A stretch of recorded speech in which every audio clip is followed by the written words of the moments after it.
come over here, learn. Come over here, learn. Romans chapter 12, verse 1. That ye present your bodies a living sacrifice. Hey, listen. Coretta, the Bible says to not be conformed to this world.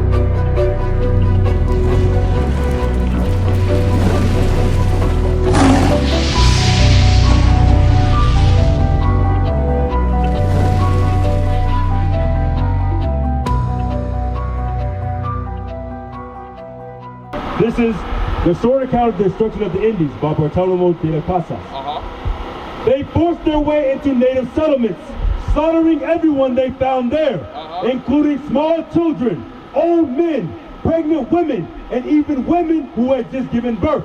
So, and that's what happened on Thanksgiving. The Native Americans that were here before, guess what? The Europeans, the conquistadors, they came over to this land and they said, ooh, look at this. And they slaughtered everyone that was over here. Men, women, children, our sisters that were pregnant. They killed them. They raped them and they took everything that they had. They hacked them to pieces. What? They hacked them to pieces. Slicing open their bellies with their swords. Read. As though they were so many sheep herded into a pen. There's more? Then that's what you're celebrating. Right now, our people are celebrating the mass genocide of your Native American brothers and sisters. Read. They grabbed suckling infants by the feet and ripping them from the mother's breast, dashed them headlong against the rocks. Others, laughing and joking, all the while threw them over their shoulders into a river. And that's what they did. That's even more. They took the babies, after they cut open our sisters' bellies, they took the babies by the foot and they threw them against rocks. And they threw them in the rivers. That's what you're celebrating right now today. So these holidays should be considered evil. They are evil. Give me Colossians 2:8. They are evil because they're not of God. Nowhere in the Bible where you will find Christ that'll tell you celebrate Thanksgiving, celebrate Christmas, celebrate Easter. You said what? What's a good holiday? What's a good day? We'll give you that. Give me. Go ahead, get Amos. Man-made holiday. We're going to get into that. This is the book of Amos, chapter 5, verse 21. I hate. He does what? I hate. I despise your feast days. This is what God is saying. He hates the man-made feast days today. He despises that. That is disgusting to him. Read. And I will not smell in your solemn assemblies. Read. Though ye offer me burnt offerings and your meat offerings, I will not accept them. God's not going to accept the offerings that we made for Thanksgiving. We cooked the turkey, we made the dressing, you got the cranberry sauce, the mac and cheese, all that's symbolic for the genocide of your people. That's right. God's not going to, he hates that. He's not going to be around it. He's not blessing this day. Read. I will not accept them. Neither will I regard the peace offerings of your fat beasts. Read. Take thou away from me the noise of thy song. Now, during Thanksgiving, right? Don't we sing songs? Don't our people sing songs when they're coming together, right? God says, take the noise away from me. He doesn't want to hear that. That's right. Because this day is not for you. He never blessed this day for you to keep. But guess what? We have been lied and indoctrinated throughout process of time, throughout history, slavery. And we just kept it as a tradition. But have you ever asked why? Have you ever asked why do we keep Thanksgiving? No, but that's the problem. That's the problem with our people. We don't ask questions. We don't ask why. But guess what? We got the Bible now, because in history and slavery, we weren't able to read, right? Isn't that right? We wasn't able to read. What happened if we read the Bible throughout history? In slavery. What happened if we read? You were disciplined, right? How was we disciplined? How were we disciplined in slavery? Do you know? You said what? You said what, say it again? Cut your eyes out. What'd you say, Deja? Put the mask on you? A muzzle? Okay. You will be killed. You will get your hand cut off. You say your eyes gouged out. We were slaves, so therefore the Bible was taught to us wrong. The white man said, you know what? We're not going to teach them their true history. No, we're going to teach them lies. You're not an Israelite. You're a nigga. You're not princesses. You're a bed witch. Bring it out. We're going to rape their women and we're going to impregnate them with our kids. That's what happened throughout history. Right. And these are the lies that were taught to us. Read. The book of Matthew, chapter 15, verse 3. Bring it up. He answered and said unto them, why do ye also transgress the commandment of your God by your tradition? It says, why do you break my commandments for the traditions of men? Right. Christmas, Thanksgiving, that's a tradition of men. That's right. That is not of God. Right. So when you celebrate that, you're breaking the commandments of God. That's right. That's what the Bible is telling us. So now, since you asked, right? You said, well, what is a good day for us to keep? We're going to get into that because that's a great question. Right. That's a great question because our people don't know what to keep according to God, right? But guess what? The Bible, it gives us high holy days and feast days that are godly and holy. Because we are a godly and holy people. That's right. We're separate from all nations on this earth, and we're held to a higher standard. So we're gonna get a day for y'all to keep. All right, read. The book of Leviticus, chapter 23 and verse 1. And the Lord spake unto Moses, saying, speak unto the children of Israel, and say unto them concerning the feast of the Lord, which ye shall proclaim to be holy convocation. Even these are my feasts. So right now in the book of Leviticus, chapter 23, you following, Coretta? Yes, I am. You following? So in the book of Leviticus, he's giving us a list of feast days for his children. The Israelites, which are you, Coretta, Deja, Joseph, Rakeem. And it's for him to keep too for when he grows up. You got to teach him what he needs to keep, right? We're about to get into it. Read. 6 days shall work be done, but the 7th day is the Sabbath of rest. Now it says 6 days, right? 6 days shall work be done. What is the first day of the week, Coretta? Sunday. What about you? Monday? Sunday. Sunday. Now why do you say Monday? It's the start of the week, right? Is it? When you look on the calendar, is the first day of the week Monday? So what is it? It's Sunday. You see how easy that is? God says 6 days shall work be done, right? So the first day is Sunday.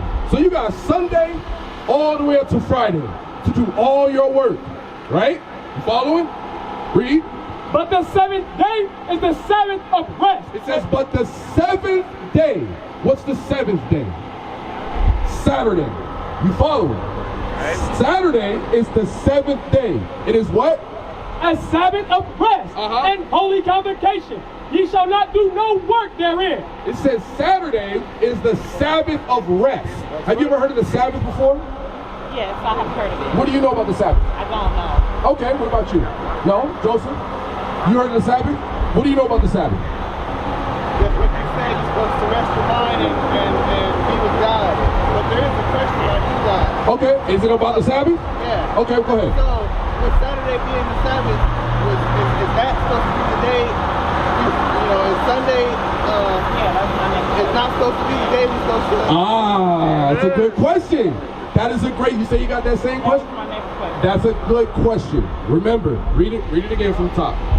6 days shall work be done. Now remember, before the Bible came, right? There wasn't Monday, Tuesday, Sunday. There was no names of the days. Right. We counted them by number. Day 1, day 2, day 3, day 4, right? And now we live today. On today's time, we got to go off of what is provided to us, right? Bring it And here's the deceit. It's hiding in plain sight. That's the deceit of it. Because your enemy knows when the Sabbath day is. That's right. But they told you, no, Monday is the first day of the week. Right. But hiding in plain sight, you look at the calendar, the first day is what? Sunday. Right. So God says, what? 6 days? 6 days shall work be done. So from Sunday to Friday, 6 days shall work be done. That's right. when you go to work, you go grocery shopping, you pay all your bills. Read. But the 7th day is the Sabbath of rest. The 7th day. He's reading from Leviticus chapter 23. Leviticus chapter 23. All right, read. 6 days shall work be done, but the 7 days is Sabbath of rest and holy convocation. So the 7th day is the Sabbath of rest. It's a holy convocation. What do you think a holy convocation is, Deja? Joseph. Like it's God's way of saying church. Okay, I like that. Coretta. I'm sorry. No, it's okay. What are you confused on? The study day? Study day? Coretta, talk to me. What's going on? I see the gears are turning. The gears are turning. You said what? What? No. It happens on Saturday, which is the Sabbath. Remember, it says 6 days. Right, it's 6 days shall work be done, right? And my sister, we're going over what day you need to keep, all right? So 6 days shall work be done, right? And the 7th day, which is Saturday today, is the Sabbath of rest. I'm following. You following, Deja? Are you confused? You look confused. Talk to me. Talk to me. It's okay. That's why we're here. Today is Saturday. No. Today is Thursday. Saturday is the Sabbath day, right? So at Friday sundown, right, to Saturday sundown, that's the Sabbath day. Okay? That's the day where we come together as brothers and sisters. That's what a holy convocation is. Coretta, you following? What are you confused about? Talk to me. Give me my water. Oh, it's right here. For myself. You said what? I just had to see it for myself. So basically, Saturday is the day of worship. Say it again. Saturday should be the day of worship. Yes, exactly. Saturday is the true day of worship for the Israelites. All right? Read. And holy convocation, ye shall do no work therein. It is the Sabbath of the Lord in all your dwellings. So on the Sabbath day, like you said earlier, it's a day of rest. We shouldn't be working on the Sabbath day. That's the day where we come together as brothers and sisters. We learn who we truly are. We rest. We read the Bible. We study. Deja said it earlier. That's what we study. That's where we come together, right? And we dwell in unity amongst the Israelites. Now there's something else. Go ahead. There you go. Let's go. Give me that Romans. Hey, that's a great question. That's a good question, sis. Because look, right now as the Bible's coming out, you're thinking right now, right? And that's good. Y'all should be thinking. Y'all should be understanding. Don't pay attention to that. If she want to come over here and learn, she come over here and learn. Right? Read it. So look at Romans chapter 12, verse 1. I beseech you therefore, brethren, by the mercies of God, that ye present your bodies a living sacrifice, holy. And Give me verse 2. Verse 2. And be not conformed to this world. Hey, listen. Coretta, the Bible says to not be conformed to this world. That's going into, you got to be on top of that. The Bible says don't be conformed to this world, meaning the lies that they were taught, right? You cannot be conformed to that. So therefore, what do we need to transform our minds into? Read. But be ye transformed by the renewing of your mind. So be transformed, meaning to be changed. We have to change our way of thinking, change our thought process according to what? According to what, Deja? What do we got to change our thought process to? Better way of thinking. Which is what? The Bible. Yeah, exactly. The Bible. You following, Joseph? We gotta change our mind. You see, it's okay, but this is what we gotta do. Right. It's not that easy. And you right. It's not. But I'm gonna get you why. I'm gonna get into that why. Read. But be ye transformed by the renewing of your mind, that ye may prove what is that good, acceptable, and perfect will of God. And that's the point. We got to transform our mind into what is acceptable and good according to what God says. Not Thanksgiving, but keeping the Sabbath day. That's right. Keeping the new moon. That's right. Passover. That's right. These are the acceptable things that we have to think upon and keep. Now give me Hebrews 10, because you said, Deja, you said it's not easy. That's right. And you're right, it's not easy. But guess what? This is why you have Israelite brothers and sisters. Joseph, you paying attention? This is for you too. This is why you have Israelite brothers and sisters here in Las Vegas to teach you. Read. The book of Hebrews, chapter 10, verse 25. Not forsaking the assembling of ourselves together, as the manner of some is. And that's the point. The reason why God gave us the Sabbath day, Deja, Joseph, he gave us the Sabbath day so we can come together and congregate. Yes, The Bible tells us don't forsake that day. That's right. We're not supposed to forsake it. We're not supposed to put it to the side and be like, you know what? I don't want to go. No, there's a reason why we have Sabbath days, feast days. That's right. Because we come together in unity. That's right. We should always want to dwell in unity with our brothers and sisters that are keeping the commandments of God. What is a nation?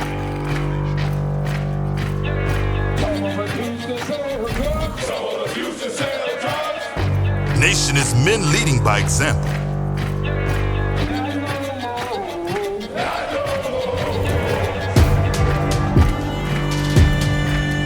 Nation is family.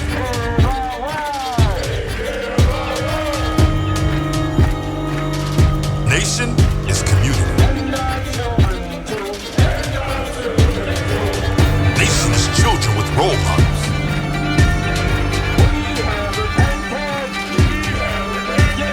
Nation is unity.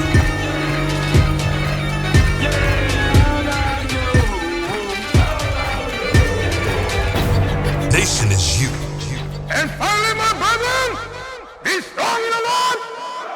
His word, His word, His word.